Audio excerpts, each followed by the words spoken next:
sa ganda ng Maynila at pagsusulong sa sustainable travel and tourism. Pinangunahan ni Pangulong Ferdinand R. Marcos Jr.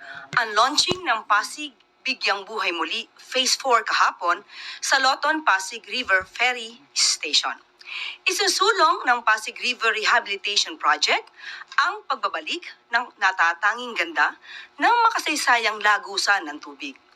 Layunin ng Phase 4 ng PBBM program na gawing mas walkable at bike-friendly ang tabing ilog sa tulong ng pagtatayo ng maayos, malinis at maaliwalas na walkways at bike lanes. Magkakaroon din ng mga commercial spaces sa kahabaan ng 530 meters na segment ng proyekto upang pasiglahin ang komersyo sa lokal na komunidad. Bukod sa sustainable initiatives ng programa, masaya ring ibinahagi ni Pangulong Marcos Jr. ang river transport modernization sa ilalim ng PBBM Phase 4. Ayon sa Pangulo, magiging operational na ang MB Dalaray sa susunod na buwan.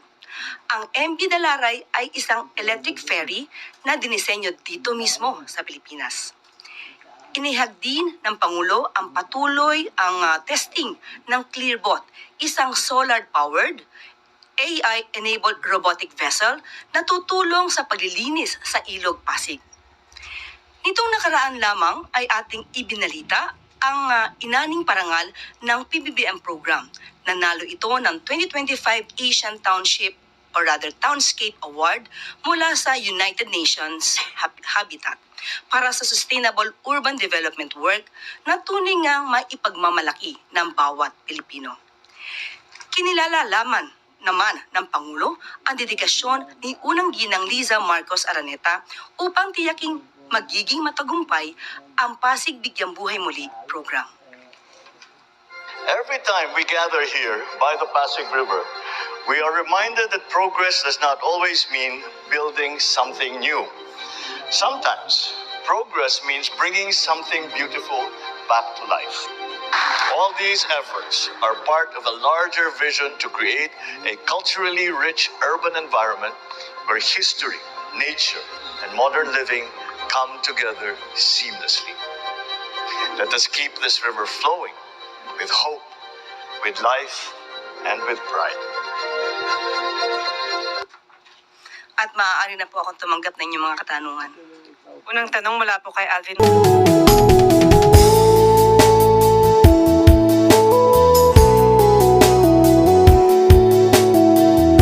Baltasar, Radyo Pilipinas.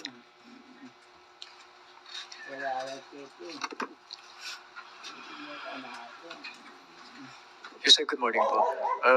Yusek, meron pong proposal si Senator Sherwin Gatchalian na i-abolish na lang ang DPWH considering the gravity of corruption doon sa ahensya.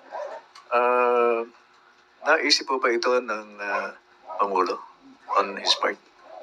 Unang-una po, ang departamento, hindi po lahat ng mga nangangasiwa at hindi po lahat ng mga taong gobyerno sa DPWH ay masasabi nating gumawa ng kamalian.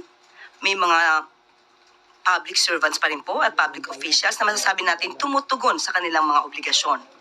Sa ngayon po ay hindi po pa naiisip kung dapat itong i-abolish dahil dapat ang tanggalin dito ay yung mga gumagawa ng mali. Madali naman pong malaman kung sino-sino ito at sa tulong na rin po ni Secretary Vince, matatanggal po ang dapat matanggal sa ahensya. Magpa-follow up sana, Yusek, kasi kanina may announcement si Secretary Vince na i-open yung 2,000 vacant positions, if I'm not mistaken. Makabubuti po ba ito sa ahensya? Ipapalit daw po yung mga matitirong mga pwedeng makapasok sa DPWH. Dahil nga sabi ni Sec Vince ay marami matatanggal. At dahil dito, na warning na po ito sa mga papasok. Dapat po kayo ay maging matino, dapat kayo ay may integridad at dapat po talaga tumugon kayo kung ano ang naaayon sa batas at kung ano ang maitutulong sa taong bayan. Salamat po, Yusek. Sunod na tanong mula kay Rich Bon Quevedo, Daily Tribune. Good morning po, Yusek. Request lang po sana kami ng reaction po of the palace with calls for resignation of GSIS PGM Week will also over, quote, gross mismanagement, repeated violations of GSIS policies, and an alarming erosion of public trust in connection with alleged series of high-risk, non-compliant investments that have resulted in 8.8 billion pesos in cumulative losses. While nag-respond na po siya dito, for the palace po, kakausapin po ba siya ni President Marcos Jr.? Ano po yung palagay ng palasyo sa allegations po na ito? Ang alam po natin, ang Pangulo po, ang gusto po niya ay mga taong tumutugon sa kanilang mga obligasyon. Dapat ang pamumuno, tamang leadership ang nais ng Pangulo sa bawat ahensya. Sa ngayon po, bibigyan ko na lamang po kayo ng update kung ano po ang nasa sa loob ng Pangulo patungkol dito. Hindi naman po maagad-agad mabibigla dahil kung meron po mga reklamo sa ngayon, dapat po itong inaaral ng masinsinan. Kung meron naman pong basis, tingnan po natin kung ano magiging desisyon ng Pangulo. Pero aware na po si Presidente sa mga calls po with this situation. Opo, alam niya na po. Thank you, Yusek. Sunod na tanong mula kay Samuel Medenilla, Business Mirror. Good morning, ma'am. Mag-follow up lang po kami regarding po dun sa issuance for dun sa suspension, extended deferment ng rice importation, tsaka yung pag-set po ng farm gate price for rice, kung meron na pong update. Actually po, yung the Cabinet Level Tariff and Related Matters Committee ng Economy and Development Council. Nagkaroon po sila ng meeting last week at diniscuss po nila ang mga usaping ito. At magbibigay po sila ng kanilang recommendation sa ED Council at tingnan po natin kung ano po ang magiging recommendation nila. May target date po kaya ang Palace kung kailan po malalabas yung mga issuance na yun, especially na November 2 po yata yung... Mga first week of November po yung target nila. Thank you po. Sunod mula kay Ann Soberano, Bombo Radyo. Yusek, good morning. May statement po ba or reaction si Pangulong Marcos regarding po sa issue ng umano'y pension cut sa mga retired military generals and officers, especially those spreading misinformation? Though may paglilinaw na po dito ang Armed Forces of the Philippines. Sa ngayon po ay wala naman pong masasabi kung anong tugon ng Pangulo patungkol dyan. At ang issue po na yan ay sa AFP at kung meron silang aaralin, dapat muna po sigurong aralin. Follow up lang, ma'am. May pananagutan pa rin po ba sa gobyerno ang mga retired AFP generals and officers since tumatanggap pa rin sila ng pension mula sa gobyerno? Ang pananagutan nila kung gumawa sila ng krimen, dapat po sila managot at ang korte po ang hahatol sa kanila. Salamat, ma'am. Sunod na tanong mula kay Ana Bajo, GMA Online. Morning, ma'am. Ma'am, what's the interest of the U.S. in the ongoing probe into the flood control projects of the ICI, given that last week po, pumunta si U.S. Embassy Acting Deputy Chief of Mission Michael Kelleher dun sa body? Nakausap po kami mismo at tinawagan po natin si Attorney Hosaka at tinanong po natin kung ano yung kanilang naging usapan. According to him, nagkaroon lang daw po ng courtesy call at inalam daw po kung ano yung mandato ng ICI. Just courtesy call. But ma'am, do we see this as an indication that the body is inviting foreign development partners sa pag-audit po nung foreign assisted projects? Kasi we know naman po na may mga infrastructure projects na possible na funded or may assistance ng US. Wala po daw sila napag-usapan doon, kundi tinanong lang kung ano po yung mandato at yung methodology na ginagawa ng ICI. Pero patungkol po dyan sa mga ganyang klaseng mga opinion, wala po daw silang ganyan napag-usapan. Last na ma'am, did they offer assistance din po sa ongoing probe? Wala rin po sila napag-usapan. Nagtanong lang po talaga kung ano yung methodology at kung ano yung mandato ng ICI. Thank you, ma'am. Sunod, Liza Bonzo, Bilyonaryo. Good morning po, Yusek. Recently, Congressman Kiko Barzaga posted online that Marcos administration is allegedly planning to arrest him over his speech on secession, and he also claimed that the administration stated former House Speaker Martin Romualdez is innocent. May we ask the Palace's response to these claims? Mahirap pong tumugon. Siguro mas maganda po kung kayo muna ang magtatanong sa kanya kung saan galing at anong basihan ang sinabi niya. Mahirap po kasi sumagot ng haka-haka. insinuation ng walang basihan. So, mahirap bigay ng isang intelligent answer or response gamit ang pag-iisip sa mga bagay-bagay na wala namang basihan. Kayo po muna magtanong sa kanya, saan niya galing? Saan galing itong kanyang mga sinasabi? Okay po, Yusek. Second question, may we request naman po yung reaction ng Palace to the resolution issued by 34 major business organizations calling for urgent action from the President against corruption.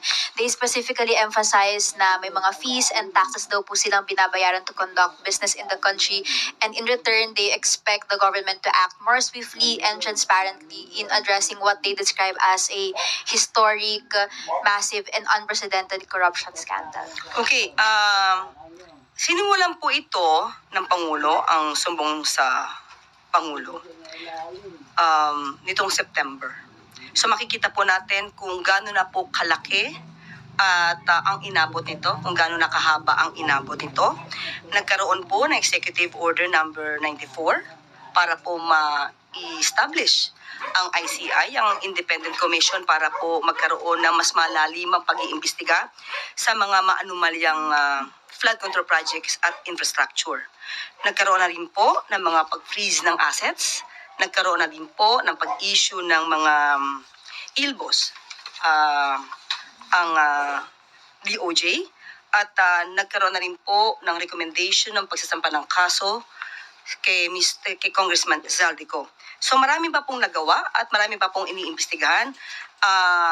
Nararamdaman po ng Pangulo at ng administrasyon ang mga nararamdaman ng mga businessmen.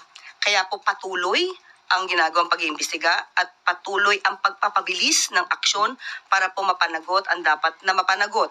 At siguro ang hiling nilaman po natin doon sa mga obstructionists na gumagawa na lang ng iba't ibang kwento para sirain ang integridad ng ICI. Bawasan nila to o hintuan na nila dahil hindi po ito nakakatulong sa ekonomiya. Thank you po, Yusek. Sunod na tanong mula kay Ivan Mayrinag, GMA News. Ma'am, follow-up dun sa question ni Elijah. In that same statement, isa po sa panawagan ng business groups is for the President to empower the ICI with full legal authority for them to fulfill their mandate. At sa isa pong kaugnay na hakbang, si Congressman Erice called on the President to call for a special session of Congress para ipasa yung bill that will give more powers to the ICI. Is the President considering these calls na para po bigyan ng mas malawak na kapangyarihan ng ICI for them to fulfill their mandate more effectively? Mas maganda po talaga na magkaroon ng mas ngipin, pangil ang ICI. Pero sa ngayon po, nakikita naman po natin na maganda ang itinatakbo ng ICI. Pag nagpatawag po sila, kahit mga senador, kahit mga miyembro ng Kongreso, sila naman po ay tumutugon at nagbibigay ng kanilang pahayag. So sa ngayon po, maganda po ang tinatakbo ng ICI at iginagalang po ng mga witnesses or yung mga pinapatawag, mga di umanong concerned parties, ginagalang nilang ICI at tumutugon sila sa patawag. So is that to say that the President is satisfied with how the ICI is doing its job? At kung sinabi nyo nga po, maganda na, baka may igaganda pa, hindi na ho ito kinoconsider ng Pangulo. Kung may igaganda pa, hindi naman po ito sasarahan ng pinto ng Pangulo. Pero sa ngayon po, sa nakikita po natin, maganda po ang itinatakbo ng pag-iimbestiga ng ICI. Panghuli po. on the SAL-ENS, may mga ilang members of Congress na po, and Senator Risa today released their SAL-ENS. Meron na ho bang nag-request na makita ang SAL-EN ng Pangulo at binigyan na ho ba ng pahintulot ng Pangulo na ito i-release? As we speak, hindi pa po ako nabibigyan ng any information about that. Thank you. Yung tanong mula kay Kelisel Pardilla, PTV. Good morning po, Yusek. DILG Secretary Remulla inspected the new Quezon City Jail, saying those involved in flood control anomalies po ay maaring makulong doon. At sinabi niya rin po na sa aking palagay, aabot hanggang 200 tao ang masasama sa flood control scandal. Is Malacanang, ICI, or Ombudsman looking the same figure na? 200 lang talaga. Tingnan po natin, kasi hindi pa naman po tapos yung investigasyon. Kung ganyan, sa tingin niya, na-estimate niya, ready naman po ang gobyerno kung sila ay dapat na makulong. Baka naman may mga pagkakataon na yung mga kaso maisasampa ay pwede namang matatawag na bailable. So, tingnan po natin. Sorry po, follow-up. Sabi niya, I assume that the first round of indictments I will be in the next 3 weeks. And din po naman ang pangako ng ICI na magkakaroon po ng mabilisang pagsasampa ng kaso. Nagkakaroon lang po talaga ng pag-iipon ng mga ebidensya para hindi naman po malabnaw yung mga kasong isasampa nila at baka madismiss lamang po. Sayang po ang effort sa kanilang mga ginawa kung madidismiss lang po agad. Okay, Yusek Claire. Maraming salamat. 2 million family food packs at 720,000 pesos na halaga ng tulong ipinaabot sa mga tinamaan ni Tropical Storm Ramil. Alinsunod sa tagubilin ni Pangulong Ferdinand R. Marcos Jr. na siguraduhin na mabigyan ng agarang tulong at kapanatagan ang mga sinalanta ng Tropical Storm Ramil. Umabot sa 2 million family food packs ang inihanda ng DSWD para sa mga apektadong lugar. Binigyan din ng DSWD na mayroon pa itong mahigit 169 million pesos na standby fund na handang gamitin para sa ongoing disaster response operations. Sa pangunguna ni Secretary Rex Gatchalian, ang DSWD ay nakapamahagi na ng paunang tulong sa 382 family food packs at 547 ready-to-eat food boxes na nagkakahalaga ng 720,925 pesos. Ayon sa tala ng ahensya, may 14,500 affected families o 30,368 individuals mula sa 147 barangays sa Cagayan Valley, Central Luzon, Bicol Region at Western Visayas.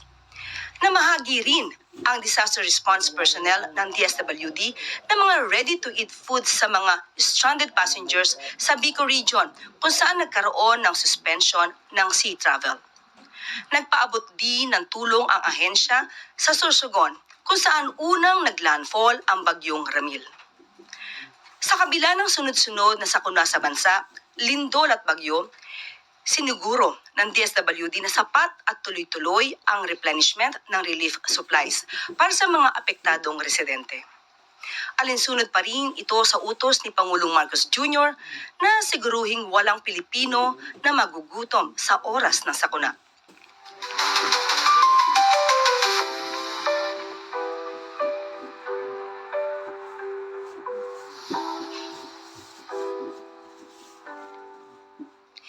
Dami bidding at ibang tiwaling gawain hindi na uubra sa bagong government procurement law. Iyan ang babala ng Department of Budget and Management sa mga bidders na nagbabala kumuha ng government contracts. Alinsunod sa direktiba ni Pangulong Ferdinand R. Marcos Jr. sa ahensya na lalong higpitan ang pagbabantay sa kaban ng bayan. Inisa-isa ni Budget and Management Secretary Amena Pangandaman ang mga mahalagang nilalaman ng new government procurement law, gaya ng mandatory disclosure of beneficial ownership information. Layunin ng bagong probisyon ng batas na gawing mas masinsin ang pagkilati sa mga potential bidders ng government projects upang maiwasan ang conflict of interest na maaaring pag-ugatan ng korupsyon. Bawal na ang sabwatan gaya ng palit pangalan at iba pang baluktot na pamamaraan. Ang hakbang na ito ay pagpapatatag lamang sa adhika ni Pangulong Marcos Jr. na puksain ang mga tiwaling gawain bago pa man simulan ang government bidding. At dito na po nagtatapos ang ating press briefing. Magandang araw para sa